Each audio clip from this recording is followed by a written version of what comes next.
Fala pessoal, seja muito bem-vindo a mais um vídeo aqui no canal. Não esquece de se inscrever, deixar o seu like para a gente continuar fazendo essa mensagem chegar o mais longe possível, atingindo as pessoas com fome que estão preparadas por Deus para receber a mensagem desse canal. Mais uma vez a gente está aqui, continuando, né, a nossa série de parábolas de Jesus. A gente já falou de várias parábolas, você pode entrar na playlist aqui e ver todas elas. E o nosso objetivo é contar segredos dessas parábolas, mas não trazer uma revelação nova, mas trazer exatamente aquilo que Jesus queria dizer quando ele contou essa parábola e os segredos contidos ali, que talvez a gente deixou passar e não percebeu o que realmente Jesus estava dizendo por trás das entrelinhas.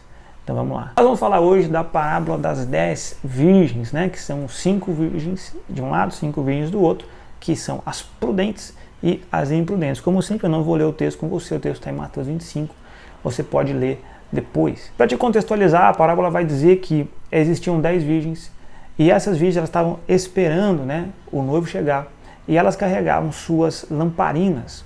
E as lamparinas, para elas se manterem acesas, né, na época delas, precisava que tivesse um óleo, esse óleo mantesse aceso por muito tempo. E o que acontece é que conforme o noivo ele vai demorando para chegar, elas vão ficando sem óleo. Só que acontece uma coisa importante aqui, uma diferença de preparação, uma diferença de postura entre 5 virgens com as outras 5. 5 delas foram mais prudentes e elas tinham óleo reserva. Então, conforme foi acabando o óleo, elas conseguiam jogar mais óleo e manter acesa as suas lamparinas. As outras foram imprudentes, não tinham óleo preparado.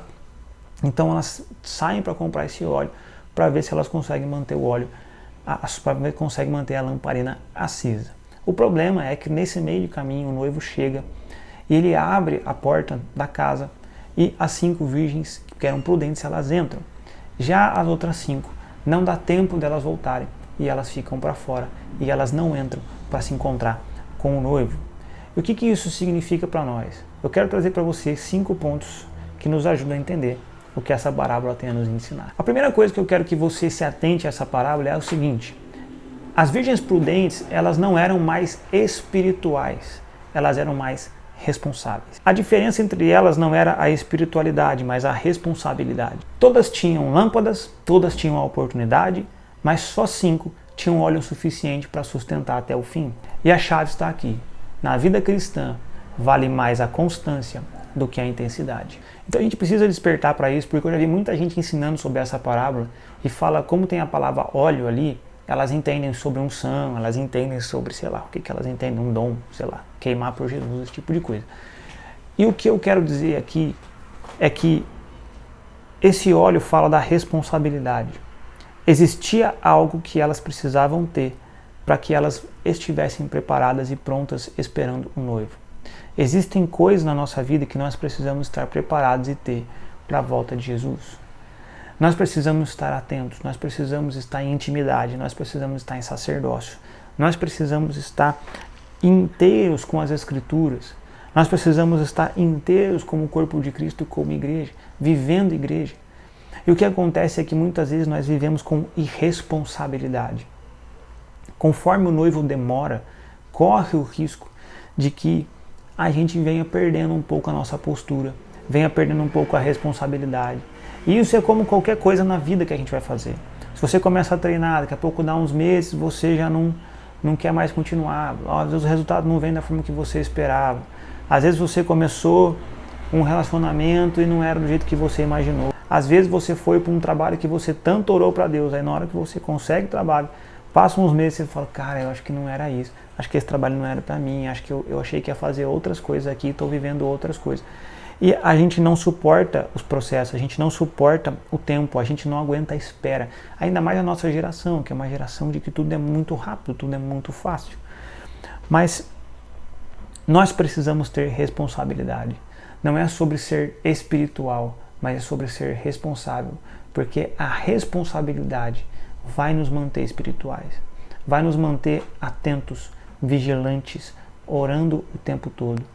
Nós precisamos ficar no nosso lugar secreto e não sair, permanecer, ter disciplina e constância.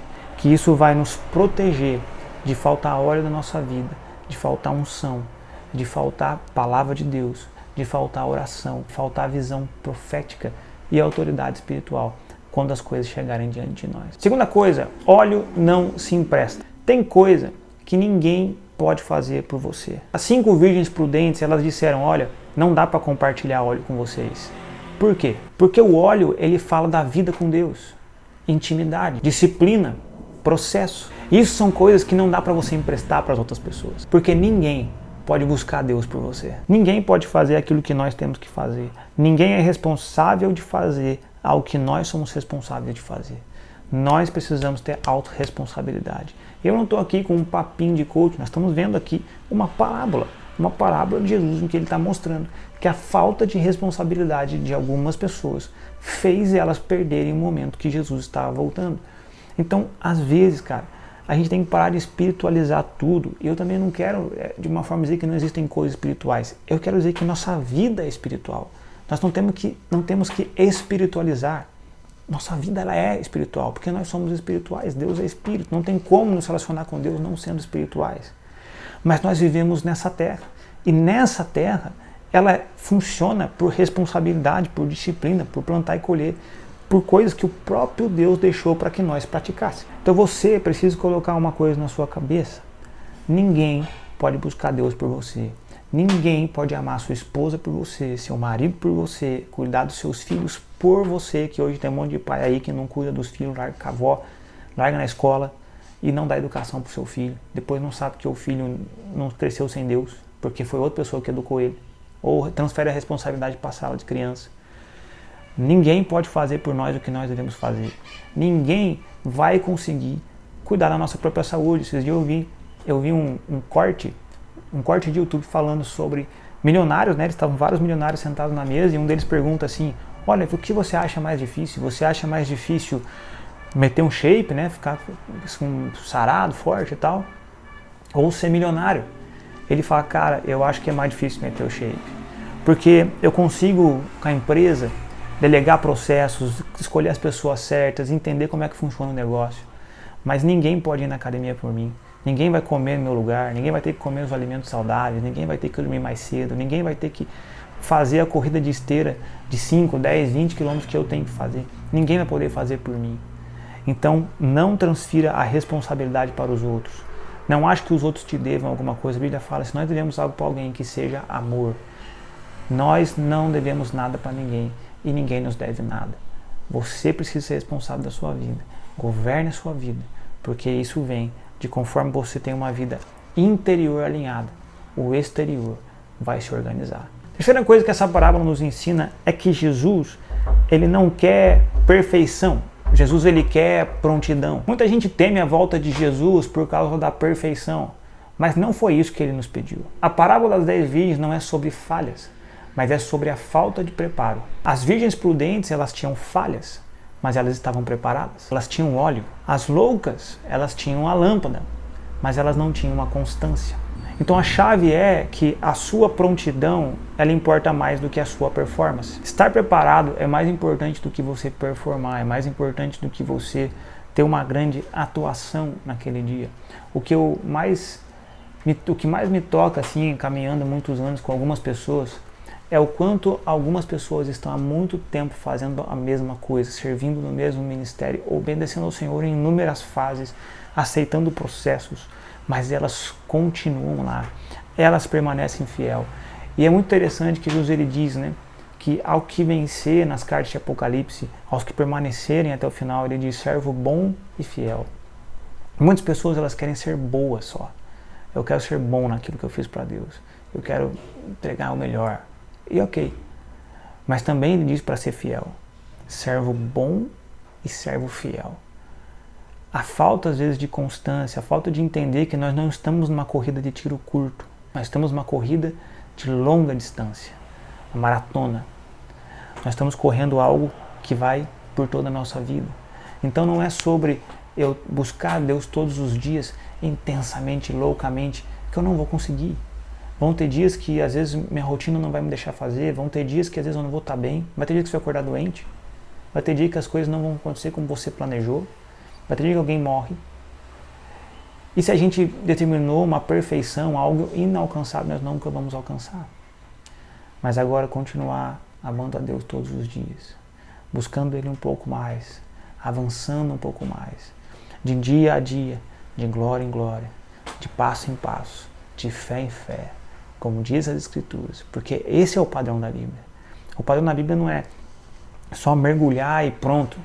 O padrão da Bíblia é de fé em fé, de glória em glória, de passo em passo, processo em processo, estação em estação, ciclos e ciclos.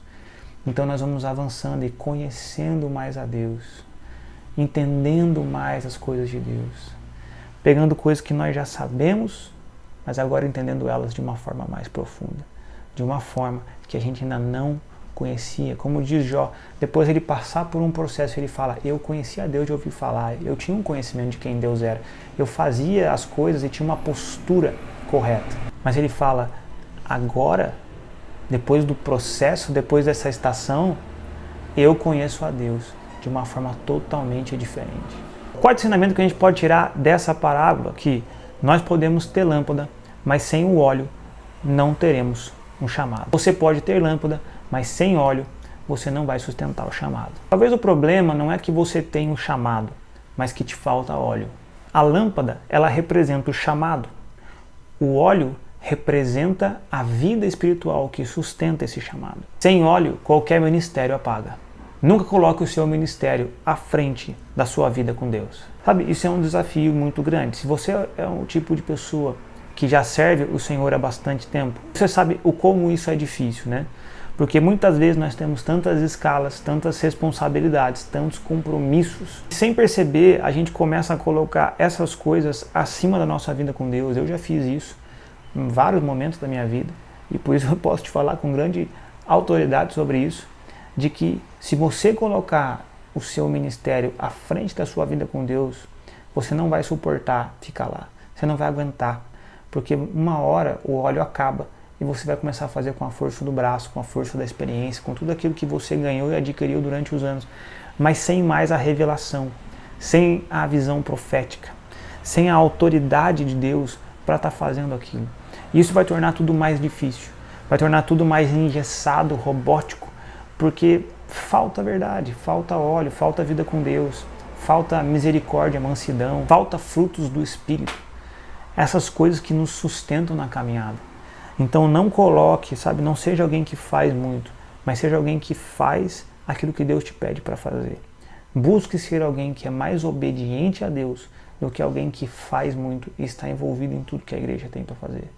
Eu já servi praticamente em tudo que a igreja tem de ministério, tudo mesmo, e eu posso te dizer, fazer muito não é o caminho, mas fazer aquilo que Deus te pede, fazer aquilo que é daquela estação, daquela temporada, daqueles anos. Por anos eu servi em alguns ministérios, por anos eu servi em outros, por anos eu servi em outros, conforme Deus ia me transferindo para que eu aprendesse, para que eu ganhasse entendimento, mas sirva naquilo que Deus te pede para fazer agora. Não sirva muito, mas sirva no que Deus quer que você sirva hoje. Por último, eu quero te dizer que a porta, ela fecha para quem não se prepara. Jesus não fechou a porta para 5 virgens imprudentes porque ele queria excluir essas pessoas. Mas ele fecha a porta porque elas não quiseram se preparar. A parábola das 10 virgens, ela mostra que a oportunidade é parte do reino, mas a prontidão também é. A porta se fecha para elas não por falta de graça, mas por falta de responsabilidade. O milagre, ele pode ser de Deus, mas a preparação, ela é nossa. Sabe, tem coisa que às vezes a gente fica orando e elas não acontecem. E às vezes elas não acontecem porque a Bíblia, ela já escreveu para você o que você deveria fazer. Eu conheço muita gente, né, que é do pessoal da oração, que não lê a Bíblia. Mas eu conheço também um monte de gente que é de ler a Bíblia, que não ora. Aí eu conheço um monte de gente que gosta de fazer. Aí ele não lê a Bíblia e não ora. Então você vê que a gente corre o risco de desequilibrar para qualquer lado aqui. E a nossa vida com Deus não foi chamada para que a gente viva só de oração, só de ler a Bíblia e também só de fazer. Nós precisamos de tudo isso. Por isso que a gente não vive com intensidade, porque senão eu posso orar tanto, daqui a pouco eu já começo a orar umas coisas que eu estou viajando. Daqui a pouco eu vou ler tanto a Bíblia, a Bíblia fala, conhecimento traz orgulho, aí eu fico orgulhoso. Aí eu posso tanto fazer que nem Marta fez, E eu nem percebi que Jesus já está ali. E eu estou fazendo, falando, nossa, Jesus já está falando, ele já está ministrando, ele já está curando, ele já está transformando, já está liberando algo, e eu não estou vendo. Então a gente precisa entender que Deus, ele cumpre a parte dele, mas nós precisamos cumprir a nossa. E cumprir a nossa com responsabilidade. Nós precisamos orar, mas nós também precisamos fazer. Nós precisamos, antes também de orar e fazer, também ler, para que a gente não faça errado. Então, às vezes, nós estamos querendo fazer, mas a gente está fazendo errado porque não é do jeito que Deus determinou na sua palavra. Às vezes, nós estamos orando e estamos orando pedindo somente para o nosso próprio umbigo. A Bíblia fala, vocês oram e não recebem porque vocês pedem mal, porque nós não vimos nas Escrituras. Alguns de nós só estão nas Escrituras e não estão fazendo, não estão vivendo aquilo que deveria viver, não estão colocando em prática. A Bíblia fala, se você lê a palavra, mas não pratica, você engana a si mesmo. Então nós precisamos estar preparados, fazer a nossa parte, viver em equilíbrio e deixar que Deus faça a parte dele.